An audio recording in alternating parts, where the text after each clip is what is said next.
এই পা দিয়ে কি করব আমি? ধুয়ে পানি খাবি? পা ধুয়ে পানি খাবো? আলবি রাতের পর রাত আমাকে নোংরাভাবে মেসেজ পাঠাতো এবং কি শুটিং করার সময়ও বাজেভাবে টাচ করতো, কিন্তু আমি আলবির সাথে কাজ করা বন্ধ করে দিয়েছি। গাইস, এবার অন্তরাও মুখ খুললেন আলবিকে নিয়ে।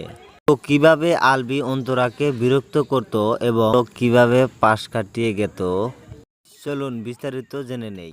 একসময় জনপ্রিয় অন্তরা 15-20টা নাটক করেছিলেন সে, এবং সে কেরিয়ার শুরুতে জাহির আলবির সাথেও কিন্তু নাটক এগুলো। জাহির আলবি কিন্তু বিবাহিত ছিল, তারপরেও কিন্তু অন্তরাকে কিন্তু সে প্রেমের প্রস্তাব দিয়েছিল। তারপরে থেকেই কিন্তু আলবির সাথে কাজ বন্ধ করে দিয়েছিল অন্তরা।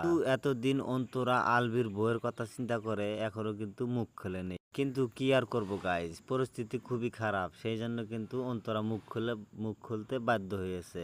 তো আলবি অন্তরাকে নিয়ে অনেকটাই প্রশংসা করেছে, সে নাকি যাই পরে নাকি কিন্তু তাকে কিন্তু ভালো লাগে বলে দেখতে, এইগুলা কিন্তু বলেছে। তাকে নাকি দেখতে সেক্সি লাগে, আরও কিন্তু তাকে বাজে বাজে মেসেজ কিন্তু পাঠিয়েছে, চ্যাটিং করেছে। অন্তরা কিন্তু কিছু বলে নাই, সে কিন্তু মুখ খোলে নাই, এখন কিন্তু সে মুখ খুলেছেন। অন্তরাকে যখন আলবি বাজেভাবে মেসেজ দিত, বাজেভাবে সেটিং করতো, বিরক্ত তখন হও কেন কিন্তু ভাই? আমি তো তোমার অন্তরা সাথে একটু মানা মজা করেছিল করেছি, যে মজাও এগুলো করতে আমাকে পারি না কো মেসেজ আর্টিস্ট দিও হিসেবে? না, আমি কিন্তু সেরকম না। আলবি তখন বলেছিল যে আমি তো জাস্ট মজা করতেছি, তুমি কেন এগুলো সিরিয়াসলি নাও।